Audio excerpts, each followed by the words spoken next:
रही है, ये जो जीत है। और जेपी नड्डा को सुनते हैं। माता की बिल्कुल। और मंच पर देखिए जेपी नड्डा स्वागत है, स्वागत करते हुए पीएम मोदी का। स्वागत है, स्वागत है, स्वागत है, स्वागत है, स्वागत है, स्वागत है। आज के इस विजय सभा में यहां उपस्थित भारत के यशस्वी प्रधानमंत्री, हम सबके आदरणीय श्री नरेंद्र मोदी जी, हमारे भारत के रक्षा मंत्री श्री राजनाथ सिंह जी, भारत के गृह मंत्री श्री अमित शाह जी और भारत सरकार में मंत्री पूर्व अध्यक्ष सम्माननीय नितिन गडकरी जी और यहां उपस्थित इस विजय मनाने के लिए एकत्र आए इतनी बड़ी संख्या में हमारे भारतीय जनता पार्टी के कार्यकर्ता बंधु और मीडिया और इलेक्ट्रॉनिक मीडिया और प्रिंट मीडिया के मेरे साथी, ये हम सबका सौभाग्य है कि आज चुनाव के नतीजे जो भारतीय जनता पार्टी के पक्ष में एक तरफा आए हैं, उसके विजय यात्रा के क्रम में आज इस सभा में इतनी बड़ी संख्या में सब आकर अपने यशस्वी प्रधानमंत्री जी का स्वागत करने, अभिनंदन करने आए हैं। आप सबकी ओर से और करोड़ों भारतीय जनता पार्टी के कार्यकर्ताओं की ओर से मैं भारत के यशस्वी प्रधानमंत्री आदरणीय नरेंद्र मोदी जी का हार्दिक अभिनंदन करता हूं, स्वागत करता हूं।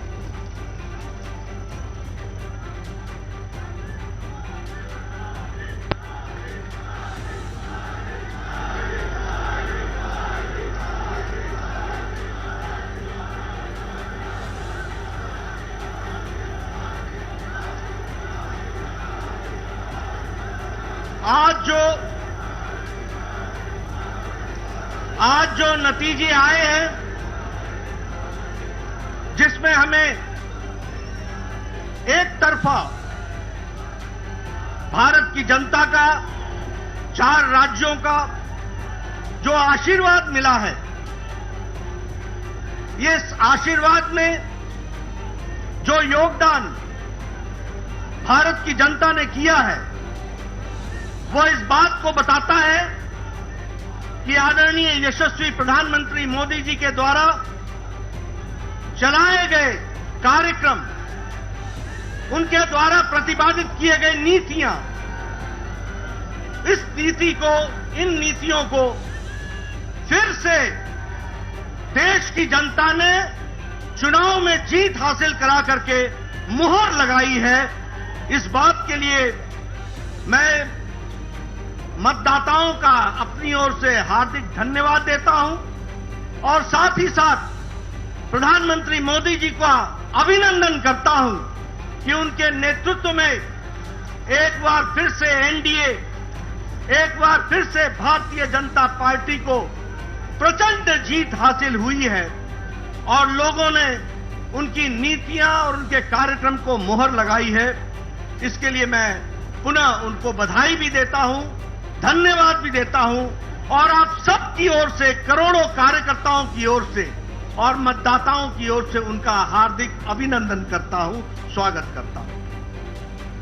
मित्रों, जो नतीजे आज आए हैं वो इस बात को बताते हैं कि ये नतीजे बहुत तरीके से पहली बार राजनीति के दृष्टि से कुछ इंगित करते हैं, कुछ दिशा देते हैं, कुछ जिसे हम कहते हैं कि रास्ता बताते हैं कि भारत की राजनीति मोदी जी के नेतृत्व में किस प्रकार से आगे बढ़ रही है। अगर हम उत्तर प्रदेश की बात करें तो यह पहला मौका है कि 4 बार लगातार मोदी जी को उत्तर प्रदेश की जनता ने लगातार आशीर्वाद दिया है।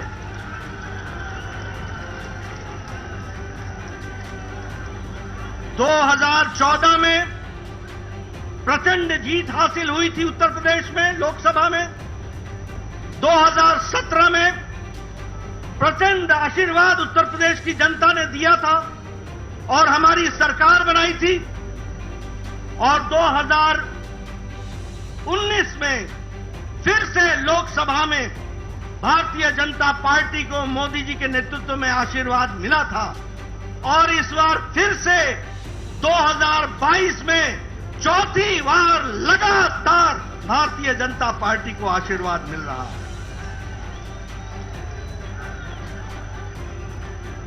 ये पहली बार 37 साल बाद हो रहा है कि उत्तर प्रदेश में लगातार कोई पार्टी की सरकार दोबारा आई है। ये 37 साल बाद उत्तर प्रदेश की धरती पर हो रहा है और हमारा वोट शेयर भी 42% से ज्यादा बढ़कर के आया है। इसी प्रकार अगर हम देखें तो उत्तराखंड जब से राज्य बना तब से हमेशा वहां सरकार बदलती रही, हर चुनाव में सरकार बदलती रही, लेकिन मोदी जी के नेतृत्व में उत्तराखंड का चुनाव लड़ा गया और उत्तराखंड की जनता ने भी फिर से दोबारा और पहली बार दोबारा सरकार बनाई है और उत्तराखंड में भी भारतीय जनता पार्टी को बहुमत दिया गया। अगर हम बात करें मणिपुर की तो मणिपुर में भी पहली बार विशुद्ध भारतीय जनता पार्टी के बहुमत से अब हमारी सरकार बन रही है। यह परिस्थिति आई है, इसको भी हमको याद रखना चाहिए। और अगर हम गोवा की बात करें तो वहां हम इस बार हैट्रिक बनाने जा रहे हैं, तीसरी बार हम सरकार बनाने जा रहे हैं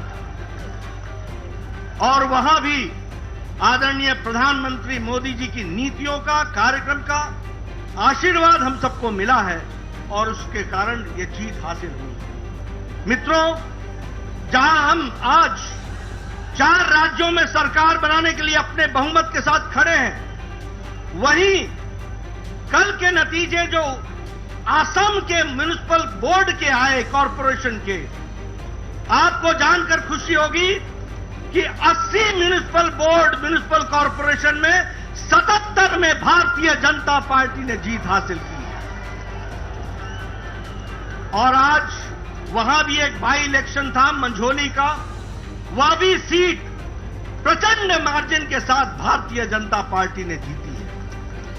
इसलिए जिसे हम कहते हैं कि हमारी जनता ने मोदी जी को भरपूर आशीर्वाद दिया, एक तरफा आशीर्वाद दिया है और उनकी नीतियों के, उनके कार्यक्रमों को फिर से एक बार मुहर लगाई है। इस बात के लिए हम सबको बहुत बहुत मोदी जी का धन्यवाद देते हैं।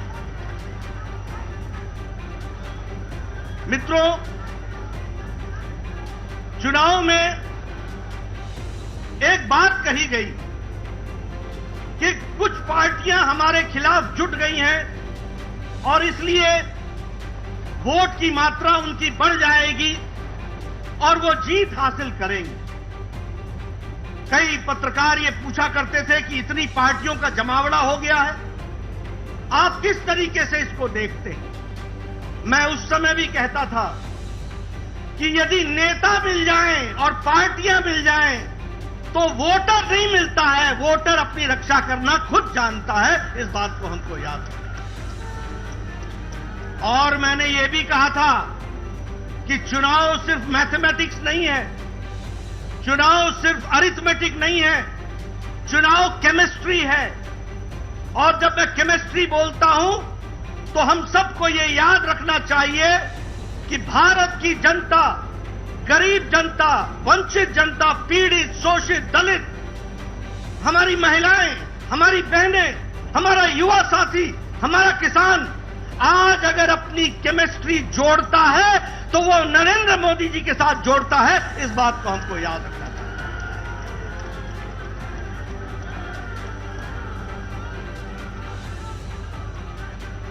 ये रसायन शास्त्र का मोदी जी की गरीबों के प्रति, जो वंचित थे, पीड़ित थे, शोषित थे, समाज के अंतिम पायदान पर खड़े थे, उनको सशक्तिकरण देने का काम मोदी जी ने किया, प्रधानमंत्री जी ने किया। और इसलिए रसायन शास्त्र का गरीब व्यक्ति को, जो वंचित था, उसको रस मिलता है, तो वो आदरणीय प्रधानमंत्री जी की नीतियों से मिलता है, कार्यक्रमों से मिलता है। इसको हमको याद रखना चाहिए। मित्रों, जब हम गांव, गरीब, वंचित, पीड़ित, शोषित, दलित इनकी बात करते हैं, तो हम साथ में यह भी कहते हैं कि चाहे उजाला हो, उज्ज्वला हो, सौभाग्य हो, आयुष्मान हो, प्रधानमंत्री गरीब कल्याण अन्न योजना हो, प्रधानमंत्री किसान सम्मान निधि हो, ये सारे के सारे कार्यक्रम साधारण व्यक्ति का सशक्तिकरण करते हैं। और वो साधारण व्यक्ति जब चुनाव आता है तो अपना कीमती मत को संभाल कर रखता है और मोदी जी के नाम पर वो कमल के निशान पर बटन दबाता है। आदरणीय प्रधानमंत्री जी ने भारत की राजनीति की संस्कृति बदली है।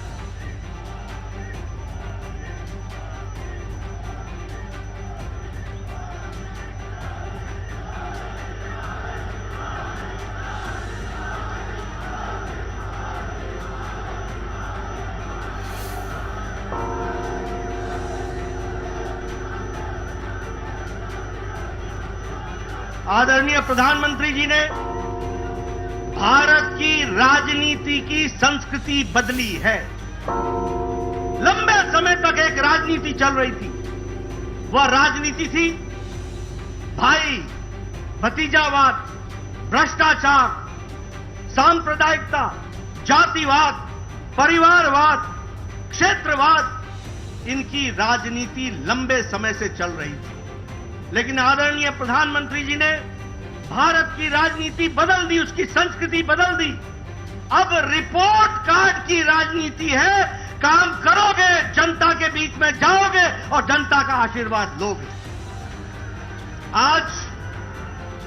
आज विकास की राजनीति है, आज सशक्तिकरण की राजनीति है, आज महिला सशक्तिकरण की राजनीति है, आज युवा सशक्तिकरण की राजनीति है, आज किसानों के सशक्तिकरण की राजनीति है। आज जो व्यक्ति समाज के अंतिम पायदान पर खड़ा था, जिसको कोई पूछता नहीं था, वोट का आधार मांगता था, वोट बैंक पॉलिटिक्स करता था, उसको मुख्य धारा में लाने का काम और सशक्तिकरण का काम किया है तो आदरणीय प्रधानमंत्री जी ने किया है, उनकी नीतियों ने किया है। मित्रों, जब मैं उत्तर प्रदेश की बात करता हूं तो हम जानते हैं 5 साल पहले वहां भय का वातावरण था, भ्रष्टाचार था, माफिया राज था, गुंडागर्दी थी, आतंकवादी दंडनाते थे, उनको नेताओं का संरक्षण मिलता था। लेकिन योगी जी ने लॉ एंड ऑर्डर को कंट्रोल करके वहां पर भय मुक्त समाज और भय मुक्त प्रदेश बनाने का काम किया तो आदरणीय योगी जी ने किया। और उत्तर प्रदेश की जनता ने भरपूर आशीर्वाद दिया। अभी मैं नतीजे देख रहा था, हम 2/3 बहुमत की तरफ बढ़ रहे हैं। यह परिस्थिति आकर के खड़ी हुई। जो माफिया राज दंडनाते थे वो आज जेलों में बंद है। जो लोग भय का वातावरण बनाते थे वो आज खुद भयभीत है। यह परिस्थिति आज योगी जी ने की है, इसका भी हम सबको ध्यान रखना चाहिए और उसका भी हम धन्यवाद। अगर हम मणिपुर की बात करें, प्रधानमंत्री जी ने नॉर्थ ईस्ट का ये पहले प्रधानमंत्री हैं जिन्होंने एक्ट ईस्ट पॉलिसी, पूर्व की ओर देखो और काम करो, पूर्व को संभालो और मुख्य धारा में शामिल करो। 50 बार आदरणीय प्रधानमंत्री जी नॉर्थ ईस्ट में आपका प्रवास हुआ है और आपने उनके दर्द को समझा है और उनको राहत दिलाई है और मुख्य धारा में उनको लाए। यही नॉर्थ ईस्ट बंद, ब्लॉकेड के लिए जाना जाता था, आज शांति और विकास के लिए जाना जाता है। और मणिपुर में भी पहली बार विशुद्ध भारतीय जनता पार्टी की सरकार बनी। अगर हम बात करें उत्तराखंड की तो यह भी हम दोबारा जीत करके आ रहे हैं। पहली बार मौका मिला और यहां भी विकास हर दृष्टि से हो रहा है। और जो मोदी जी ने कहा कि उत्तराखंड अगले दशक उत्तराखंड का होगा, इसको उत्तराखंड की जनता ने अपनाया है, समझा है, जाना है और भारतीय जनता पार्टी को मुहर लगाई। मित्रों, अगर मैं ये हम सब लोग यहां बैठे हैं बिना मास्क और नजदीक बैठे, ये संभव अगर हुआ है तो आदरणीय प्रधानमंत्री जी के अथक प्रयास से हुआ है। जो 180 करोड़ लोगों को वैक्सीनेशन देकर डबल डोज उनको तैयार किया है। जब पाश्चात्य देश मुसीबत में अपने आप को पाते हैं तो 130 करोड़ का देश मोदी जी के नेतृत्व में सुरक्षित दिखता है। इस बात को भी हमको याद रखना है। आर्थिक स्थिति में जो विकास हुआ है कोरोना के पश्चात, आज भारत की आर्थिक स्थिति जिसको दुनिया के मान रही है कि फास्टेस्ट ग्रोइंग इकोनॉमी के तरीके से आगे बढ़ रहा है, यह भी दूरदृष्टि बताती है हमारे आदरणीय प्रधानमंत्री। आज हम सब लोग